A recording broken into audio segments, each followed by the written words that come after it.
The data confirms our strategy is working. Global investment growth is trending upwards, and we are positioned to lead this market expansion.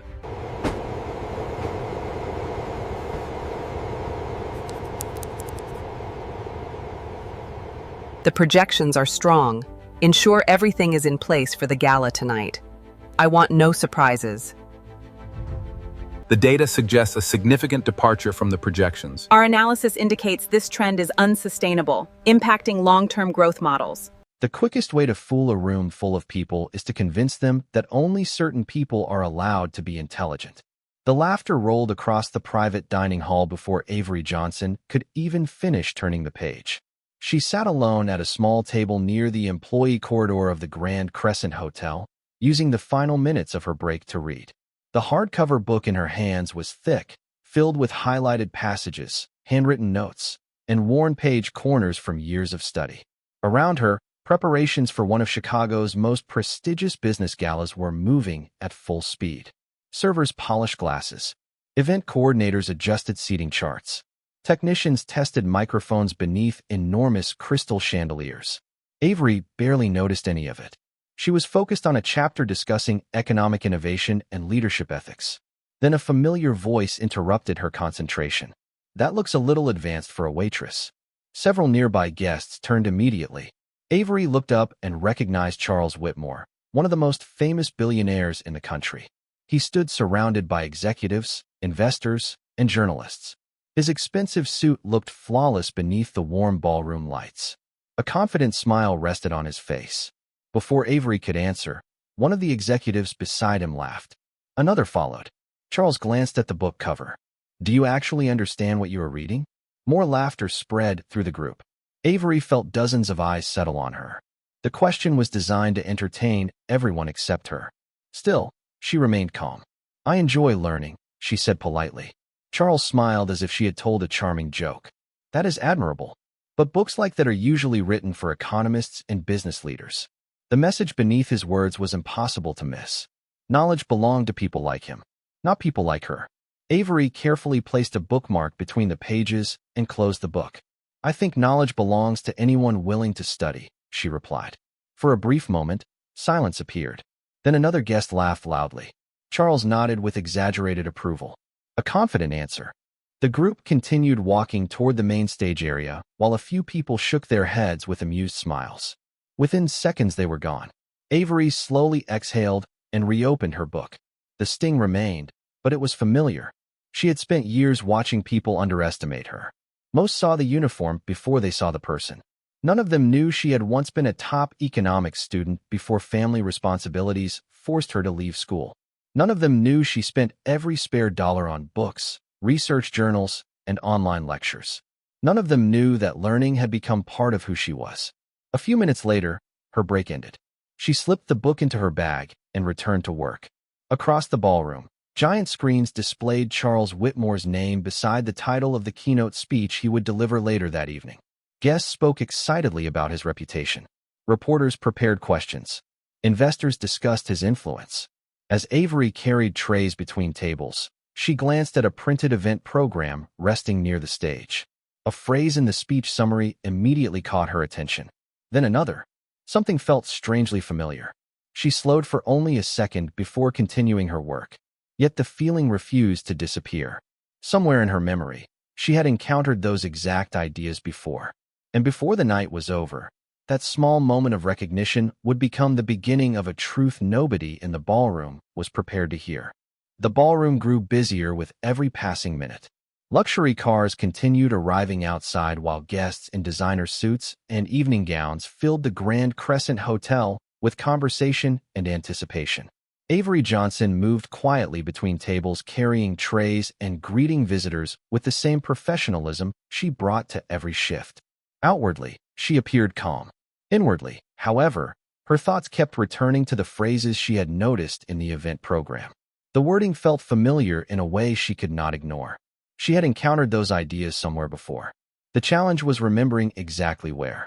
As she delivered sparkling water to a table near the stage, she caught another glimpse of the presentation summary displayed on a nearby screen. A particular phrase immediately stood out. This time the recognition felt stronger. Her memory stirred. She knew she had read those exact words in a research paper months earlier. During a brief trip through a service corridor, Avery found herself thinking about the path that had brought her here. Years ago, she had been a promising economics student with ambitious plans. Professors praised her work. Classmates expected her to pursue graduate studies. Then life changed. Family responsibilities arrived unexpectedly. Tuition became impossible to afford. Dreams were postponed. Yet her love of learning never disappeared. Instead of classrooms, she found libraries. Instead of lectures, she found books. Instead of grades, she pursued understanding. Every paycheck funded another textbook. Every free evening became another opportunity to study. While many people saw only a waitress, Avery had spent years building an education few would ever suspect. Later that evening, she entered a small employee break room to organize supplies. Her bag rested beside a locker against the wall. Almost without thinking, she removed the worn notebook she carried everywhere. Hundreds of pages filled the notebook. Research summaries, article references, personal observations, important quotations. Avery documented everything she learned. Flipping through the pages often felt like walking through years of curiosity and persistence. As she turned page after page, something suddenly caught her eye. A highlighted passage. Then another. Her pulse quickened. The terminology matched the event program almost perfectly. She continued reading. The examples felt familiar too. The similarities were no longer vague impressions. They were specific, detailed, difficult to dismiss. Avery carefully compared her notes against the printed event materials she had picked up earlier. The more she examined them, the more uneasy she became. Several key concepts appeared remarkably close to research published by a respected economist named Dr. Nathan Keller. Avery remembered studying Keller's work extensively because his ideas challenged traditional approaches to business leadership. She had spent weeks analyzing his research. That was why the language felt so recognizable. A knock at the break room door interrupted her thoughts. Another server stepped inside. "The keynote starts soon," she said. Avery nodded and slipped the notebook back into her bag. As she returned to the ballroom, excitement filled the air. Guests took their seats. Reporters prepared cameras. Investors gathered near the front rows. At the center of it all stood Charles Whitmore, smiling confidently as he prepared for the speech everyone expected to remember. Avery glanced once more toward the stage. Somewhere between curiosity and concern, a question continued growing inside her mind. And as the lights began to dim, she realized she was about to hear whether her suspicions were completely wrong or far more important than she ever imagined. The lights dimmed across the Grand Crescent Hotel ballroom, and a wave of anticipation moved through the crowd. Conversations faded. Cameras turned toward the stage. Hundreds of guests settled into their seats as soft music disappeared beneath a growing round of applause. Charles Whitmore emerged from behind the curtain with the confidence of a man accustomed to admiration. Investors rose to greet him. Journalists adjusted their cameras. Event organizers exchanged relieved smiles. Everything was unfolding exactly as planned. Standing near the back of the room, Avery Johnson watched quietly while carrying a tray of sparkling water. To everyone else, Charles looked like the perfect symbol of success. His companies had generated billions of dollars. His interviews appeared regularly on national television. Business schools analyzed his career. Tonight, he was expected to unveil a bold vision for the future of innovation and leadership. The giant screens behind him displayed his image alongside glowing headlines praising his achievements. The audience responded with enthusiastic applause before he even spoke. Charles smiled and thanked everyone for attending. His voice filled the ballroom with practiced confidence. He spoke about ambition, discipline, and transformation. The crowd listened attentively. Every sentence seemed carefully designed to inspire. Avery continued moving between tables, but her attention remained fixed on the presentation. At first, everything sounded exactly as she expected. Then Charles introduced a framework describing how organizations could predict emerging opportunities before competitors recognized them. Avery felt a slight chill. The language was familiar, not generally familiar, specifically familiar. She had seen that structure before. Charles continued explaining the concept while a detailed graphic appeared on the massive screens. Several guests immediately photographed the slide. Reporters typed notes. Investors nodded with visible excitement. Avery stopped briefly beside a service station and studied the image. The longer she looked, the stronger her memory became. She had encountered a nearly identical framework inside Dr. Nathan Keller's research. Not only the central idea, the categories themselves, the sequence, even the examples seemed remarkably similar. Avery returned to work, trying to remain objective. Perhaps there was a reasonable explanation. Serious researchers often influenced business leaders. Similar language could occur naturally. Yet as the presentation continued, new examples appeared. Then another framework. Then another phrase she recognized almost word for word. Each one tightened the knot in her stomach. Near the front row sat professors, executives, and academic researchers. None appeared concerned. Their expressions reflected admiration. Avery wondered whether she was imagining the similarities. After all, these people possessed credentials and influence far beyond her own. Who was she to question anything? Yet her years of study had taught her something important. Facts did not care about titles. Evidence did not change based on who presented it. As Charles advanced through the most celebrated section of his speech, the audience rewarded him with another burst of applause. The ballroom practically glowed with admiration. Still, Avery could not shake the feeling growing inside her. The more she listened, the more convinced she became that the ideas receiving praise tonight had deeper origins than anyone realized. She glanced toward her bag resting inside the employee area. Her notebook was waiting there, filled with years of references and citations. For the first time that evening, she considered the possibility that what she remembered might matter far more than she ever expected. And as Charles prepared to reveal what he called his most groundbreaking insight, Avery realized she was no longer listening for inspiration. She was listening for proof. The applause that followed Charles Whitmore's latest slide lasted nearly 10 seconds. Guests smiled at one another as if they had just witnessed something historic. Investors whispered excitedly. Reporters continued filling notebooks with glowing observations. On stage, Charles accepted the admiration effortlessly. He looked completely comfortable beneath the bright lights, speaking with the confidence of someone who expected every word to be accepted without question. Avery Johnson stood near the rear of the ballroom, holding a tray she barely noticed anymore. Her attention remained fixed on the presentation. Another chart appeared on the giant screen. Then another. With each new slide, her concern deepened. The ideas were not simply similar to research she had studied. Entire patterns matched. The sequence of concepts matched. The examples matched. Even certain phrases sounded almost identical to passages she remembered highlighting months earlier. Avery tried to focus on her responsibilities. She delivered drinks, cleared empty glasses, answered polite requests from guests. Yet her thoughts kept returning to the same uncomfortable realization. During a brief pause between presentation sections, she slipped into the employee corridor and opened her bag. The familiar notebook rested inside. She quickly turned through pages filled with careful handwriting. Dates, references, research summaries, important quotations. Years of study lived inside those pages. After a few moments, she found exactly what she was searching for. A highlighted section from Dr. Nathan Keller's published work. Avery compared it against notes she had scribbled from the presentation. Her pulse quickened. The similarities were impossible to ignore. She continued turning pages. Another match appeared. Then another. By the time she reached the final reference, uncertainty had almost disappeared. What remained was concern. Not anger. Not excitement. Concern. If she was correct, one of the most celebrated business leaders in the country was receiving praise for ideas that did not entirely belong to him. The thought felt enormous. Avery closed the notebook and leaned against the wall for a moment.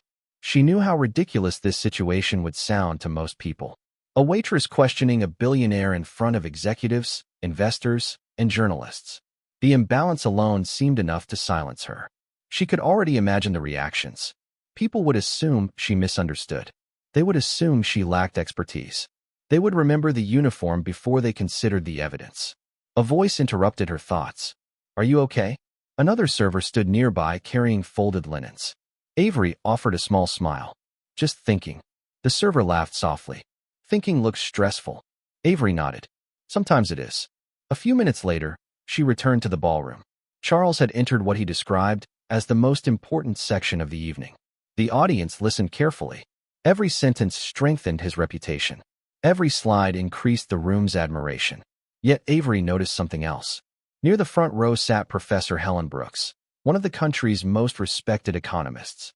Unlike everyone else, Helen was no longer smiling. She studied the presentation with intense concentration. Occasionally, she wrote notes. Occasionally, she looked back at previous slides displayed on a monitor beside her chair. Avery felt a sudden spark of curiosity. Perhaps she was not the only person noticing something unusual. As Charles advanced to another celebrated framework, Helen slowly closed her notebook and raised her eyes toward the stage. The expression on her face revealed neither admiration nor excitement. It revealed questions. And for the first time that evening, Avery sensed that the moment she had been quietly fearing was beginning to approach. Professor Helen Brooks did not raise her hand immediately. Instead, she continued watching the presentation with quiet concentration while Charles Whitmore moved confidently through another series of slides. The audience remained captivated. Investors nodded approvingly. Journalists typed rapidly. Several guests photographed the screen whenever a new chart appeared. To everyone else, the evening seemed to be reaching its peak. Yet Avery Johnson could not stop noticing the subtle change in Helen's expression. The professor was no longer reacting like an admirer. She was analyzing, evaluating, comparing. Avery returned to her duties, but every few minutes her attention drifted back toward the front row. Helen continued writing notes. Occasionally, she looked at the stage. Occasionally, she reviewed something in her notebook. The pattern repeated again and again. Meanwhile, Charles introduced what he described as the cornerstone of his leadership philosophy. Applause followed almost immediately. The framework appeared elegant, persuasive, and original. At least that was what the audience believed. Avery felt her stomach tighten. She had seen the same structure inside Dr. Nathan Keller's published research. The terminology was slightly different. The presentation style was more polished, but the foundation remained unmistakably familiar. During a brief transition between sections, Avery slipped into the employee corridor once again. She opened her notebook and carefully reviewed the citations she had collected over the past year. Every reference pointed in the same direction. She checked publication dates. She checked page numbers. She checked highlighted passages. The evidence remained consistent. By now, doubt was becoming difficult to maintain. If she was correct, the most celebrated ideas of the evening were built upon work that had never been properly acknowledged. Avery closed the notebook and stared at the wall for several seconds. Speaking up felt impossible. Remaining silent felt wrong. Neither option offered comfort. A voice from the ballroom interrupted her thoughts as another round of applause erupted from the audience. Charles had apparently delivered another memorable line. The admiration inside the room seemed endless. When Avery returned to the ballroom, she noticed something new. Several guests near Professor Brooks had begun glancing toward her notebook as she wrote. One academic seated beside her appeared engaged in a quiet discussion. Whatever Helen was seeing, she was taking it seriously. The realization made Avery's pulse quicken. Then Charles reached the final portion of his presentation. The room became completely focused on him. The giant screens displayed a bold headline describing what many were already calling a revolutionary approach to business strategy. Charles spoke with complete confidence. Every sentence carried the certainty of a man who believed the room belonged to him. When he finished, the audience responded with the loudest applause of the evening. Many guests rose from their seats. Some investors even exchanged enthusiastic handshakes. Charles smiled broadly and thanked everyone for their support. Then the event moderator stepped onto the stage. "We have time for a few questions," he announced. Immediately, dozens of hands rose throughout the ballroom. Avery felt her heart begin to race. Questions from reporters would be easy. Questions from investors would be easy. But then she saw Professor Helen Brooks slowly lift her hand. The moderator noticed her at once. A microphone was brought directly to her seat. The applause faded. Conversation stopped. Even Charles seemed eager to hear what one of the country's most respected economists would ask. Helen accepted the microphone calmly and looked toward the stage. The expression on her face revealed neither hostility nor admiration. It revealed certainty. And in that instant, Avery realized the evening was about to change forever. Professor Helen Brooks accepted the microphone and waited for the room to settle. The ballroom became so quiet that the faint hum of the lighting system seemed unusually loud. Hundreds of guests focused their attention on her. Charles Whitmore stood confidently on stage, though Avery Johnson noticed a subtle tension in his posture for the first time all evening. Helen glanced briefly at her notes before looking toward the giant screen. Behind him, "Mr. Whitmore," she began calmly, "your presentation references a predictive innovation framework that I found particularly interesting." Charles smiled. "Thank you, Professor." Helen nodded politely. "Could you explain the original development process behind that framework?" The question sounded simple. Most people in the room probably expected a straightforward answer. Charles certainly appeared comfortable. "The framework evolved through years of observation, leadership experience, and strategic analysis," he replied. Several guests nodded approvingly. It sounded like the response of an accomplished executive. Yet Helen did not look satisfied. "Interesting," she said, "because the structure bears a remarkable resemblance to work published by Dr. Nathan Keller." A ripple of whispers moved across the audience. Charles maintained his smile. "Many researchers explore similar themes." Helen remained composed. "That is true. However, similarity and duplication are not the same thing." The room became even quieter. Reporters immediately began typing. Avery felt her pulse quicken. The conversation was moving exactly where she feared it might. Helen continued. "Several examples presented tonight appear unusually close to specific case studies found in Dr. Keller's research." Charles adjusted his jacket. "Professor, innovation often builds upon previous scholarship." "Absolutely," Helen agreed, "which is why proper attribution is important." The statement landed heavily throughout the ballroom. Charles paused before responding. For the first time, his confidence seemed slightly strained. "I respect Dr. Keller's contributions greatly." Helen nodded. "Then perhaps you can clarify something." She opened her notebook and read several phrases aloud. Avery immediately recognized them. They came directly from the research she had studied. Helen then compared them to statements displayed moments earlier during the presentation. The similarities were impossible to ignore. Guests exchanged uncertain glances. Investors leaned forward. Several journalists stopped typing and simply listened. Charles answered carefully, but his responses sounded increasingly vague. The certainty that had energized the audience earlier was beginning to fade. Avery stood near the back of the ballroom, gripping the edge of a serving tray. Her notebook rested inside her bag only a few feet away. Every citation, every highlighted passage, every page of evidence was there. Yet she remained frozen by uncertainty. Who would listen to a Waitress if respected academics and business leaders were already struggling to challenge a billionaire? Helen asked another question, then another. Each one narrowed the gap between suspicion and proof. Charles attempted to redirect the discussion, but the room no longer responded with applause. Instead, guests listened with growing curiosity. The atmosphere had changed completely. The event was no longer a celebration. It had become an investigation. Then Helen paused and looked toward the audience. "If anyone present has additional familiarity with Dr. Keller's work, I would welcome their perspective." The invitation hung in the air. Avery felt her heart pounding. Nobody raised a hand. Nobody spoke. Seconds passed. The silence seemed endless. Avery thought about the years she spent studying while others slept. The books she purchased instead of luxuries. The sacrifices she made simply to keep learning. Truth was standing only a few feet away inside her notebook. The question was whether she had the courage to walk toward it. And as every eye remained fixed on the stage, Avery slowly reached for her bag. Avery Johnson wrapped her fingers around the strap of her bag and stood completely still. The invitation from Professor Helen Brooks continued hanging in the air. Anyone with additional familiarity regarding Dr. Nathan Keller's work was welcome to contribute. The words echoed through Avery's mind. Around her, hundreds of people remained focused on the stage. Nobody expected movement from the back of the ballroom. Nobody expected a Waitress to become part of the discussion. Yet Avery knew something they did not. She knew exactly where the evidence was. It rested inside the notebook she had carried for years. Every highlighted passage, every citation, every carefully documented observation. The truth was not hidden. The challenge was finding the courage to reveal it. She took a slow breath and opened her bag. The familiar notebook felt heavier than usual as she lifted it into her hands. For a moment, she considered remaining silent. Life had taught her that speaking up often came with consequences.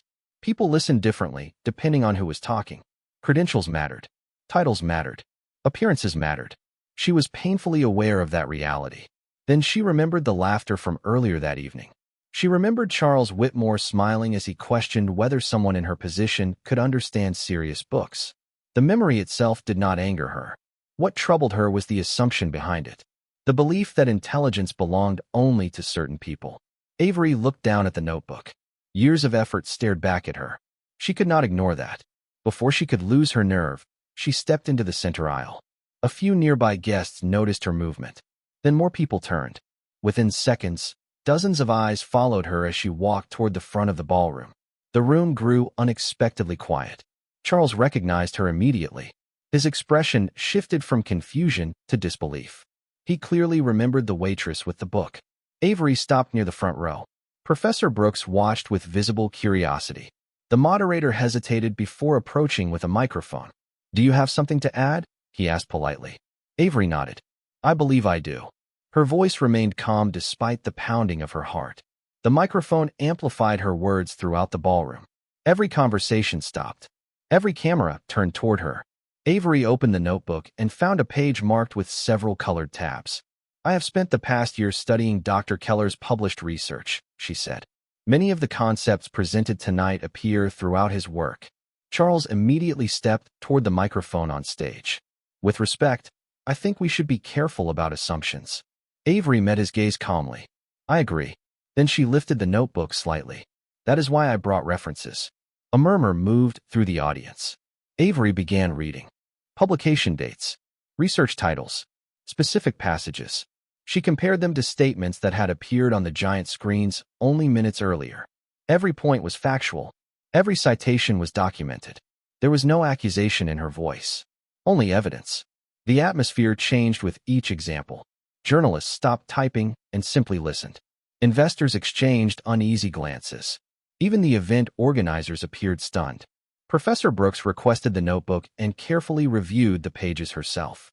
Several long moments passed as she examined the references. Then she slowly looked up.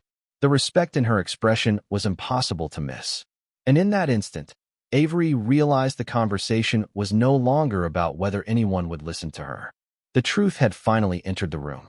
Professor Helen Brooks studied Avery Johnson's notebook with extraordinary care. The ballroom remained silent while she turned page after page. Every citation was dated. Every quotation was referenced. Every note reflected months of serious study.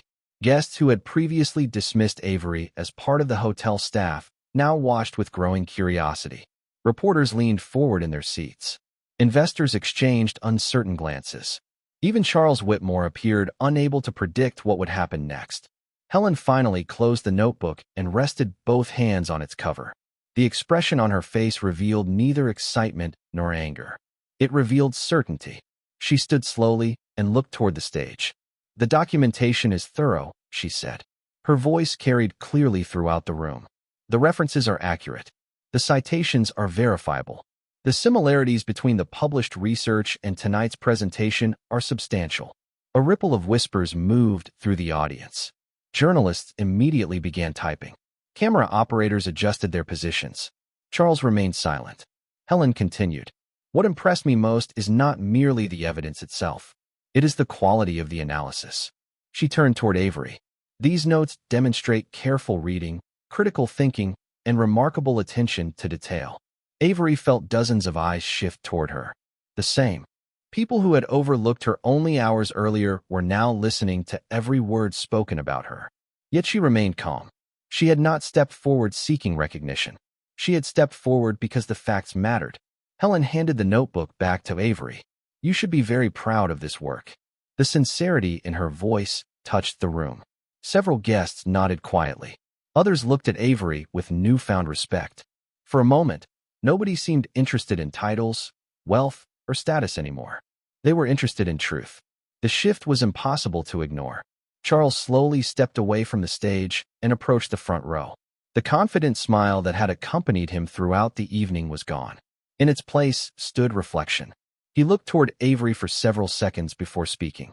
"I owe you an apology." The ballroom became completely silent once again. Avery said nothing. She simply listened. Charles took a slow breath. Earlier today, I saw someone reading a book and made assumptions based on her job title. He paused briefly. I never considered the possibility that she understood the material better than many people in this room. A few uncomfortable smiles appeared among the audience. Several guests remembered the moment clearly. Charles continued. That was my mistake. His voice carried none of the confidence from earlier. Instead, it carried honesty. I judged curiosity instead of respecting it. Avery studied him carefully. She could see that he meant what he was saying. The realization surprised her.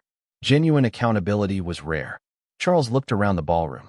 Success can create arrogance if you allow it to. Tonight reminded me that knowledge is not limited by income, appearance, or profession. Several guests nodded in agreement. Professor Brooks smiled quietly. The lesson unfolding before them had become larger than a business presentation. It had become a lesson about humility. Charles then looked directly at Avery. Thank you for speaking when it would have been easier to stay silent. Avery held the notebook against her chest and offered a small smile. Thank you for listening. The simplicity of her answer transformed the atmosphere completely. There was no bitterness, no attempt to embarrass him further, only grace. And in that moment, the audience witnessed something far more powerful than a public correction. They witnessed character. As conversations slowly resumed around the ballroom, one truth had become undeniable. The waitress everyone underestimated had changed the entire evening without raising her voice, without seeking attention, and without forgetting her dignity. The gala ended nearly an hour later, but the atmosphere inside the Grand Crescent Hotel felt completely different from the one that had existed at the beginning of the evening. Guests who had arrived expecting another polished business event left carrying a lesson they had not anticipated. Conversations no longer centered on wealth, influence, or corporate success. Instead, people discussed humility, integrity, and the unexpected woman who had changed the direction of the entire night. Reporters gathered near the exits, sharing notes. Investors spoke quietly among themselves. Several professors approached Avery Johnson before leaving, asking thoughtful questions about her studies and interests. Each conversation felt surreal. Only a few hours earlier, most people in the room had never noticed her. Now they listened carefully whenever she spoke. Yet Avery accepted the attention with the same calm grace she had shown throughout the evening. She thanked people politely, answered questions honestly, and never exaggerated her role in what had happened. When the final guests began leaving, she returned to her responsibilities. Empty glasses still needed collecting. Tables still needed clearing. The work remained unchanged. In many ways, so did she. Later that night, after her shift ended, Avery stepped outside the hotel, carrying her bag over one shoulder. The cool Chicago air greeted her as she walked down the quiet sidewalk. The city lights reflected across nearby windows and stretched into the distance like scattered stars. Traffic had thinned. The excitement of the gala was fading into memory. Avery stopped briefly at a small coffee shop overlooking the river. It was one of her favorite places. In the city, the shop remained open late, welcoming students, night workers, and anyone seeking a quiet corner away from the noise. She ordered a simple coffee and chose a seat beside the window. For the first time all day, everything felt still. Across the room, a television mounted near the counter displayed a late-night news segment discussing the gala. Images from the ballroom appeared on the screen. Charles Whitmore, Professor Helen Brooks, guests reacting to the unexpected turn of events. Avery glanced at the television for only a moment before looking away. The story belonged to the public now. Her attention returned to something else. She opened her bag and removed a new book she had purchased several weeks earlier but had not yet started. The cover was clean. The pages remained untouched. She smiled softly and opened to the first chapter. Around her, conversations continued quietly. Coffee machines hummed in the background. Outside, the river moved steadily through the city. Avery began reading. There were no cameras, no applause, no audience, just curiosity, just learning, just another page waiting to be explored. Across town, countless people were still discussing the waitress who had challenged assumptions and defended the truth. Avery was not thinking about any of that. She was thinking about ideas, questions, possibilities, the same things that had inspired her long before anyone knew her name. The lesson of the evening lingered in the quiet space around her. Knowledge did not belong to the powerful. Dignity did not depend on status. And truth did not require a title to matter. Avery turned another page. The city lights shimmered softly beyond the glass. The coffee cooled beside her untouched. Somewhere in the distance, life continued moving forward. And beneath the warm glow of a small reading lamp, the woman everyone had underestimated simply kept learning.